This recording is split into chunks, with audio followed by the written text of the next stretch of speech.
अस्सलाम वालेकुम स्टूडेंट। उम्मीद है आप सब खैरियत से होंगे। अच्छा, जो पिछला लेक्चर था हमने उसमें बेसिक्स ऑफ प्रोग्रामिंग के बारे में कुछ पढ़ा कि प्रोग्राम क्या है, प्रोग्रामिंग क्या है। और इस वाले लेक्चर में हम डिस्कस करेंगे कि एक सॉफ्टवेयर क्या है। आपने प्रोग्राम की डेफिनेशन पढ़ी थी कि set of step by step instructions, ठीक है। उसको हम क्या कहेंगे? प्रोग्राम कहेंगे। वो किसी प्रोग्रामिंग लैंग्वेज में हम लिखेंगे। अच्छा, डिफरेंट टाइप के प्रोग्राम्स मिलके एक सॉफ्टवेयर बनाते हैं। एक सॉफ्टवेयर में डिफरेंट टाइप के प्रोसेसेस हो रहे होते हैं, डिफरेंट टाइप के फंक्शंस हैं, डिफरेंट टाइप का जो काम है एक सॉफ्टवेयर से हम ले सकते हैं। अच्छा, सॉफ्टवेयर की कितनी कैटेगरीज हैं? सॉफ्टवेयर दो किस्म के होते हैं। सिस्टम सॉफ्टवेयर जो कंट्रोल करते हैं कंप्यूटर को और उसके हार्डवेयर को मैनेज करते हैं, और दूसरी कैटेगरी है एप्लीकेशन सॉफ्टवेयर। एप्लीकेशन सॉफ्टवेयर की मदद से हम डिफरेंट टास्क जो है परफॉर्म कर सकते हैं कंप्यूटर में। MS वर्ड यूज़ करके हम कोई CV राइट कर सकते हैं, CV बना सकते हैं, कोई लेटर टाइप कर सकते हैं। एक्सेल की मदद से हम डिफरेंट टाइप की कैलकुलेशंस जो है वो कर सकते हैं। अब जो सिस्टम सॉफ्टवेयर्स हैं उसमें कौन कौन सी टाइप्स हैं? ऑपरेटिंग सिस्टम्स हैं, विंडोज़ 10, विंडोज़ 11 जो हम यूज़ करते हैं, मैक OS। और डिवाइस ड्राइवर्स, डिवाइस ड्राइवर्स क्या होते हैं कि डिफरेंट हार्डवेयर जो हैं उनके लिए हम यूज़ करते हैं। और ड्राइवर का जो काम होता है वो सिस्टम सॉफ्टवेयर ऑपरेटिंग सिस्टम और डिफरेंट किस्म के जो डिवाइसेस हैं, हार्डवेयर डिवाइसेस हैं, माउस कीबोर्ड पे जो हम इंस्ट्रक्शंस देते हैं, डिवाइस ड्राइवर के थ्रू वो एप्लीकेशन ऑपरेटिंग सिस्टम जो है उस तक इंस्ट्रक्शन जाती है। कुछ यूटिलिटी सॉफ्टवेयर्स होते हैं विद इन ऑपरेटिंग सिस्टम, हम उनको यूज़ करते हैं। डिस्क की मैनेजमेंट के लिए, जो हमारी हार्ड ड्राइव है उसकी मैनेजमेंट के लिए हम एक यूटिलिटी सॉफ्टवेयर होता है। उसके अलावा कंपाइलर और इंटरप्रेटर, इसके बारे में आप डिटेल में जो है आगे मैं इसके बारे में आपको बताऊंगा। अच्छा, जो सिस्टम सॉफ्टवेयर्स है इसके बारे में जैसे मैंने आपको बताया कि ये कंट्रोल करता है कंप्यूटर के हार्डवेयर्स को। कंप्यूटर के हार्डवेयर जो हैं उसको कंट्रोल करता है और मैनेज करता है कि कोई भी प्रोग्राम जो है कैसे रन करेगा। तो हम इसको कह सकते हैं ये ब्रिज है between user, application and hardware. Example of hardware control by system software: keyboard, mouse, sound card, modem and monitor. अब सिस्टम सॉफ्टवेयर जो है मज़ीद उसकी टाइप्स हैं: operating system, device drivers, utility softwares, compiler and interpreters. तो हम सबसे पहले पढ़ेंगे ऑपरेटिंग सिस्टम के बारे में। Operating system basically main program है जो मैनेज करता है तमाम हार्डवेयर को, हार्डवेयर के रिसोर्सेज को, CPU, memory, disc space, input output devices. Input output devices में आ जाता है माउस, कीबोर्ड वगैरह। तो बेसिकली इसका फंक्शन क्या है? Resource allocation. ये रिसोर्स एलोकेट करता है who gets memory, CPU time, और स्केड्यूल करता है कि कौन सा प्रोग्राम कब चलेगा, ठीक है। और इनपुट आउटपुट को कंट्रोल करता है, कीबोर्ड की इनपुट क्या आई है, स्क्रीन में क्या आउटपुट करना है, प्रिंटर की इनपुट आउटपुट, इस सबको मैनेज करता है। डाटा मैनेजमेंट, हम फाइल्स और फोल्डर्स बना के अपना डाटा मैनेज करते हैं ऑपरेटिंग सिस्टम के थ्रू। इसकी जो एग्जांपल हैं उसमें विंडोज़ आ जाता है, लिनक्स, मैक OS और एंड्रॉयड। आप इसको एज अ मैनेजर कह सकते हैं किसी भी कंपनी का जो डिस्ट्रीब्यूट करता है resources to workers, so everything runs smoothly. Second type जो है इसकी, डिवाइस ड्राइवर्स। ये स्मॉल प्रोग्राम्स हैं जो ऑपरेटिंग सिस्टम और हार्डवेयर डिवाइसेस जो है उसके अंदर कम्युनिकेशन में हेल्प करता है। कीबोर्ड, माउस वगैरह need a driver to work. हम कीबोर्ड को एक कंप्यूटर के साथ कनेक्ट करते हैं और जब हम कोई की प्रेस करते हैं तो वो एक जो डिवाइस ड्राइवर है कीबोर्ड का, उसके थ्रू हम कम्युनिकेट करते हैं ऑपरेटिंग सिस्टम से। प्रिंटर ड्राइवर है, तो कोई हमें डॉक्यूमेंट प्रिंट करना है तो प्रिंटर ड्राइवर ऑपरेटिंग सिस्टम को बताएगा कि मेरे पास एक कमांड आई है टू प्रिंट अ डॉक्यूमेंट, तो प्रिंटर जो है डॉक्यूमेंट कर देगा। स्किनर ड्राइवर, इसको हम ट्वेन ड्राइवर भी कहते हैं क्योंकि उस वक्त किसी को समझ नहीं आई इसको क्या नाम दिया जाए, तो technology without an interesting name, ठीक है। Sound driver card, CD room driver, modem driver, different किस्म के ड्राइवर्स हैं जो हम इंस्टॉल करते हैं, जो हम हेल्प करते हैं ऑपरेटिंग सिस्टम और एक हार्डवेयर जो है उसके अंदर कम्युनिकेशन में। अब इसको हम ये कह सकते हैं ट्रांसलेटर है बिटवीन ओएस एंड डिवाइस। ठीक है, ऑपरेटिंग सिस्टम और डिवाइस के दरमियान एक ट्रांसलेटर है जो मैसेज जो है पहुंचाता है। उसके बाद यूटिलिटी सॉफ्टवेयर जो हैं specific maintenance task to keep the system efficient. Like हमारा सिस्टम स्लो हो गया और डिफरेंट किस्म के यूटिलिटी सॉफ्टवेयर्स हैं जिनको रन करके हम अपना जो सिस्टम है उसको फास्ट कर सकते हैं। Like disk compression, save space by reducing file size. जब हम हार्ड ड्राइव में कोई फाइल रखते हैं तो डिस्क कंप्रेशन जो है उसको कंप्रेस करके रख देता है, और इससे ये होता है कि स्पेस भी जो है कम लेती है वो फाइल, और हमारी ऑपरेटिंग सिस्टम की या कंप्यूटर की जो स्पीड है वो इफ़ेक्ट नहीं होती।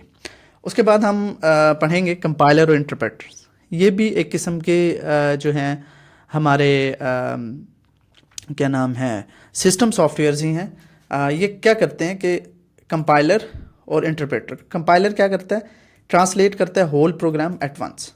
ठीक है, जो भी हमने प्रोग्राम लिखा किसी भी लैंग्वेज में, क्योंकि जो कंप्यूटर है उसको 0 और 1 की लैंग्वेज समझ आती है। हम जो किसी भी प्रोग्रामिंग लैंग्वेज में कोई भी कोड लिखते हैं वो हम अपनी ही लैंग्वेज में इंग्लिश में लिखते हैं, वेरिएबल्स वगैरह बनाते हैं। तो उन वेरिएबल्स को ये कंपाइलर जो है पूरे कोड को एट वंस कंपाइल करता है, ट्रांसलेट करता है और कंप्यूटर को बता देता है। लेकिन इंटरप्रेटर क्या होता है, ट्रांसलेट करते हैं लाइन बाय लाइन। ठीक है, कोड को लाइन बाय लाइन एग्जीक्यूट करेंगे, उसको पढ़ेंगे, ट्रांसलेट करेंगे और एग्जीक्यूट करेंगे। ठीक है, अब हम पढ़ेंगे एप्लीकेशन सॉफ्टवेयर के बारे में। Application software is a program design for end user to perform specific task. Like हमारे पास कोई अकाउंटिंग सॉफ्टवेयर है, पेरोल सॉफ्टवेयर है, इन्वेंट्री कंट्रोल सिस्टम है, और जैसे हम MS वर्ड यूज़ करते हैं, MS एक्सेल यूज़ करते हैं, ये सारे जितने भी हैं एप्लीकेशन सॉफ्टवेयर्स हैं। कोई भी स्पेसिफिक टास्क परफॉर्म करवाने के लिए कंप्यूटर से हम एप्लीकेशन सॉफ्टवेयर यूज़ करते हैं।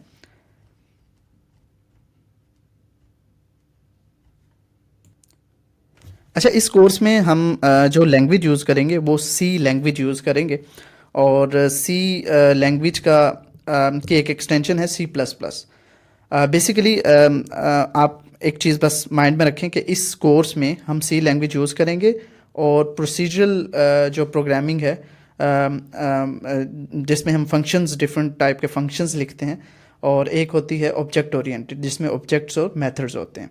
तो अभी मैं इनकी डिटेल्स में नहीं जाता क्योंकि ये चीज़ आपको समझ नहीं आएगी। बस आपने एक चीज़ माइंड में रखनी है कि इस कोर्स में हम C लैंग्वेज यूज़ करेंगे और प्रोसीजरल प्रोग्रामिंग जो है यूज़ करेंगे। अच्छा, C लैंग्वेज की थोड़ी सी मैं हिस्ट्री आपको बता दूं। C लैंग्वेज से पहले 1960 में दो लैंग्वेजेस जो है डेवलप हुई थी, BCPL एंड B लैंग्वेज। फिर ये बहुत ही सिंपल लैंग्वेजेस थी, और इन्हीं लैंग्वेज को यूज़ करके यूनिक्स जो ऑपरेटिंग सिस्टम है वो लाइक डेवलप किया गया था। फिर 1970 में 1970 में डेवलप की थी C लैंग्वेज डेनिस रिचेस ने। ठीक है, बेल लेबॉर्ट्रीज में इसको डेवलप किया। अच्छा, C लैंग्वेज कम्बिनेशन थी BCPL एंड B लैंग्वेज का, उसमें डेटा टाइप ऐड कर दी गई और दूसरे फीचर्स जो है उसको ऐड कर दी गई। फिर उसके बाद ये बहुत ही पॉपुलर हो गई और यूनिक्स ऑपरेटिंग सिस्टम जो है वो इसमें लिखा गया C में। अच्छा, power of C language. C language जो है कंट्रोल कर सकती है एवरीथिंग ऑन कंप्यूटर। कंप्यूटर में जो चीज़ भी हो रही है वो C लैंग्वेज कंट्रोल, इतनी पावरफुल लैंग्वेज है। लाइक आप डिवाइस को टर्न ऑफ करना चाह रहे हैं, टर्न ऑन करना चाह रहे हैं, आप C के ज़रिए ऐसा प्रोग्राम लिखेंगे कि डिवाइस टर्न ऑफ हो जाएगी। ठीक है, हार्ड डिस्क को कंट्रोल करना चाह रहे हैं। ठीक है, तो इतनी ये पावरफुल है लैंग्वेज। अगर रॉन्ग प्रोग्राम आपने लिखा है तो ये कंप्यूटर को स्टॉप भी करवा सकती है। अच्छा, उसके बाद ये एजुकेशनल इंस्टीट्यूट और रिसर्च सेंटर्स में काफ़ी जो है फेमस हो गई, और डिफरेंट यूनिवर्सिटीज़ ने अपने डिफरेंट वर्जन जो है निकालना शुरू कर दिए।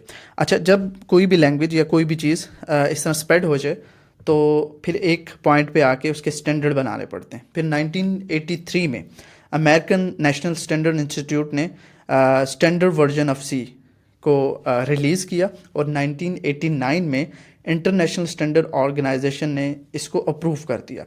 तो इसका जो वर्जन है इज़ ऑफन कॉल्ड आंसी सी। ठीक है। अच्छा, सी को यूज़ करने के लिए या उसमें प्रोग्राम लिखने के लिए जो हमें टूल्स चाहिए, उसमें सबसे पहले जो टूल आता है वो एडिटर है। एडिटर टूल है जहां हम प्रोग्राम लिखते हैं और उसको जो है ना रन करते हैं। ठीक है। हम इसके लिए एम एस वर्ड यूज़ नहीं कर सकते क्योंकि एम एस वर्ड में एक्स्ट्रा स्पेसिंग है, बोल्ड, इटैलिक एट्सेट्रा, तो we do not need in programming. जो प्रोग्रामिंग में हमें प्लेन टेक्स्ट चाहिए होता है उसके लिए हम सिंपल एक टेक्स्ट एडिटर है वो जो यूज़ करते हैं। नोट प्लस प्लस है, नोट पैड है और उसके अलावा सबलाइम टेक्स्ट है, वी एस कोड है। लेकिन इस कोर्स में हम जो यूज़ करेंगे डेफ सी प्लस प्लस है। इस पर मैं एक वीडियो भी बनाऊंगा कि आप डेफ सी प्लस प्लस जो है किस तरह इंस्टॉल कर सकते हैं। अच्छा, उसके बाद कंपाइलर एंड इंटरप्रेटर। कंपाइलर के बारे में मैंने आपको बताया कि ये जो है कोड को, कंप्लीट प्रोग्राम को एक ही दफ़ा रीड करता है और उसको कन्वर्ट कर देता है मशीन कोड में। और इंटरप्रेटर क्या करता है, ट्रांसलेट करता है प्रोग्राम को लाइन बाय लाइन। ठीक है। कोई भी एरर आएगा किसी भी लाइन में तो ये स्टॉप कर जाएगा और एरर शो कर देगा। ईजी टू डिबग है, लेकिन इसका ड्रॉबैक एक ये है कि ये बहुत ही स्लो प्रोसेस है, क्योंकि लाइन बाय लाइन जब ये चलेगा, ट्रांसलेट करेगा किसी भी प्रोग्राम को, ये बहुत ही स्लो प्रोसेस होगा। लेकिन कंपाइलर में क्या होगा कि वो पूरे प्रोग्राम को एक ही दफ़ा जो है रीड करेगा, कन्वर्ट कर देगा मशीन कोड में। अच्छा, इसमें जो लैंग्वेजेस यूज़ होती हैं, इसमें सी, सी प्लस प्लस, जावा यूजुअली यूज़ करते हैं कंपाइलर को, और इसमें पाइथन जो है हमारा वो इंटरप्रेटर यूज़ करता है। अच्छा, थोड़ा सा मैं ये डिफरेंस दोबारा बता दूं क्योंकि ये बहुत ज़रूरी है। अगर ये एमसीक्यूज़ में आए या कोई शॉर्ट क्वेश्चन भी आए तो आपने ये लाजमी याद रखना है कि इंटरप्रेटर जो है लाइन बाय लाइन रीड करता है कोड को, फिर उसे ट्रांसलेट करता है। कंपाइलर क्या करेगा, पूरे प्रोग्राम को रीड करेगा, फिर एक ही दम उसको जो है वो ट्रांसलेट कर देगा। उसके बाद डिबगर। डिबगर क्या होता है, लॉजिकल एरर जो हैं हमारे प्रोग्राम में, डिबगर हमारी हेल्प करता है उसको फाइंड करने में ताकि हम उसे फिक्स कर सकें। फॉर एग्जांपल, आपने प्रोग्राम में लिखना था 2+2 और आपने लिख दिया माइनस। अब प्रोग्राम या कंप्यूटर को तो नहीं पता इधर प्लस आना चाहिए, ये लॉजिकल एरर है बेसिकली। तो आप जब रिज़ल्ट देखेंगे 2 - 2 0 आएगा, तो एज़ पर योर प्रोग्राम तो 4 आना चाहिए 2+2। तो आप डिबगर के ज़रिए स्टेप बाय स्टेप जो है देख सकते हैं कि किस स्टेप पे आपका एरर है, किस स्टेप पे आपने कोई लॉजिकल एरर जो है आपसे हो गया, और डिबगर जो उसको फाइंड करने में आपकी हेल्प करता है। अब लिंकर है। ठीक है। लिंकर क्या करते हैं कि आप किसी भी लैंग्वेज में कोई स्पेसिफिक सिंटैक्स यूज़ करते हैं। फॉर एग्जांपल, प्रिंट एफ, किसी भी चीज़ को प्रिंट करने के लिए आप ये यूज़ करते हैं, तो ये फंक्शन सी लाइब्रेरी में कहीं ना कहीं सेव होगा। ठीक है। तो लिंकर क्या करता है कि इस फंक्शन को, ठीक है, सी लाइब्रेरी में जो स्टोर होगा, ठीक है, उसको और जो आपने लिखा है उसको आपस में क्या करेगा, लिंक करेगा। लिंकर की क्या जॉब है, to collect all these pieces and combine them in one executable file. जो आपने कोड लिखा है और ये जो आपने कुछ यूज़ किए हैं प्रोग्राम फंक्शंस, तो इन फंक्शंस की जो कॉपी है सी लाइब्रेरी में जो फंक्शन लिखा हुआ है, तो इसको आपस में लिंक करके आपको एक एग्जीक्यूटेबल फाइल दे देगा। ठीक है। उसके बाद लोडर आ जाता है। लोडर क्या करेगा, जब एग्जीक्यूट हो जाएगा कोई भी प्रोग्राम, तो after executable program is ready the loader loads it into memory. ठीक है। जब हमारा एग्जीक्यूटेबल फाइल बन जाएगी तो लोडर क्या करेगा, उसे मेमोरी में क्या कर देगा, लोड कर देगा। फिर उसके बाद क्या होगा, execution from main function, which is always the entry point of C program. It then tells the processor to start execution from main function. ठीक है. Loader is a part of system software not written by us but built in OS. ठीक है. Think of a loader as a waiter serving the dish from kitchen to your table. Like एक क्या कहते हैं, आप इसको waiter के तौर पे ले सकते हैं कि शेफ़ ने खाना बनाया, तो अब खाना लाना भी तो है टेबल पे, तो ये एज आ वेटर काम करता है, लाइक जो एग्जीक्यूटेबल प्रोग्राम है उसको कंप्यूटर तक पहुंचाता है. अच्छा, हम जो Dev C plus plus use करेंगे उसको IDE भी कहते हैं, क्योंकि इंटीग्रेटेड डेवलपमेंट एनवायरनमेंट. जितनी भी चीज़ें हमने इधर पढ़ी हैं, interpreter, compiler, editor, debugger, linker, loader, ये सारे फीचर्स जो हैं IDE में बाय डिफ़ॉल्ट होंगे. आपको separately editor, compiler, debugger, linker use नहीं करना पड़ेगा. तो अब हम देखते हैं कि कोई भी प्रोग्राम है वो किस तरह एग्जीक्यूट होता है. सबसे पहले हम एडिटर में लिखते हैं, वो एडिटर क्या करेगा, उसे डिस्क में सेव कर देगा. ठीक है, एडिटर में हमने टाइप किया प्रोग्राम, उसने क्या किया, प्रोग्राम को सेव कर दिया हार्ड ड्राइव में. सही है. फिर उसके बाद प्री प्रोसेसर बिफोर कंपाइलिंग से पहले प्री प्रोसेसर चेक करता है कोड फॉर थिंग्स लाइक. अच्छा, ये मैं इसको जब हम प्रोग्रामिंग करेंगे एक्सप्लेन करूँगा. ये हम सबसे टॉप पे यूज़ करते हैं जब सी लैंग्वेज में हम प्रोग्रामिंग करते हैं. इसका एज इट इज़ तो कोई मतलब इस तरह मतलब कि नहीं है, लेकिन ये एक फ़ाइल है जो कि सी की लाइब्रेरी में सेव है. तो प्री प्रोसेसर क्या करेगा, चेक करेगा कोड, ऐसे कोडों को चेक करेगा और इनको रिप्लेस कर देगा actual code from library file. Library की फ़ाइल से एक्चुअल जो कोड होगा उसको इधर लिख देगा. ठीक है, तो फिर उसको दोबारा सेव कर देगा डिस्क में. फिर कंपाइलर आएगा. कंपाइलर क्या करेगा, कंपाइलर इस कोड को ट्रांसलेट करेगा मशीन लैंग्वेज में. ठीक है, फिर उसके बाद डिस्क में सेव कर देगा. फिर लिंकर आएगा. लिंकर क्या करेगा कि कुछ हम जो फंक्शन यूज़ करते हैं लाइब्रेरी से, उनको लिंक करेगा. ठीक है, आपकी फ़ाइल से, और उसको एक फ़ाइल बना देगा, एग्जीक्यूटेबल फ़ाइल. ठीक है, फिर लोडर आएगा. लोडर क्या करेगा, उस फाइल को लोड करेगा रैम में ताकि वो चल सके. ठीक है, CPU एग्जीक्यूशन. फिर उसके बाद क्या होगा, know the CPU brain of computer read instructions from memory में लोडर ने सेव किया. CPU क्या करेगा, उस मेमोरी से इंस्ट्रक्शन को रीड करेगा और उनको एग्जीक्यूट कर देगा. इस तरह आपका जो प्रोग्राम है वो सक्सेसफुली रन होगा और उसकी जो भी आउटपुट होगी वो प्रोड्यूस हो जाएगी. तो इसमें कोई चीज़ आपको अगर समझ ना आई हो तो आप कमेंट्स में मुझसे पूछ सकते हैं. मैं जो है आपको उधर एक्सप्लेन कर दूंगा.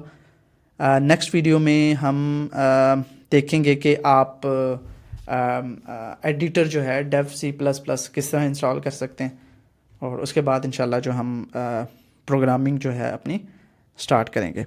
अपना ख्याल रखिएगा. अल्लाह हाफ़िज़.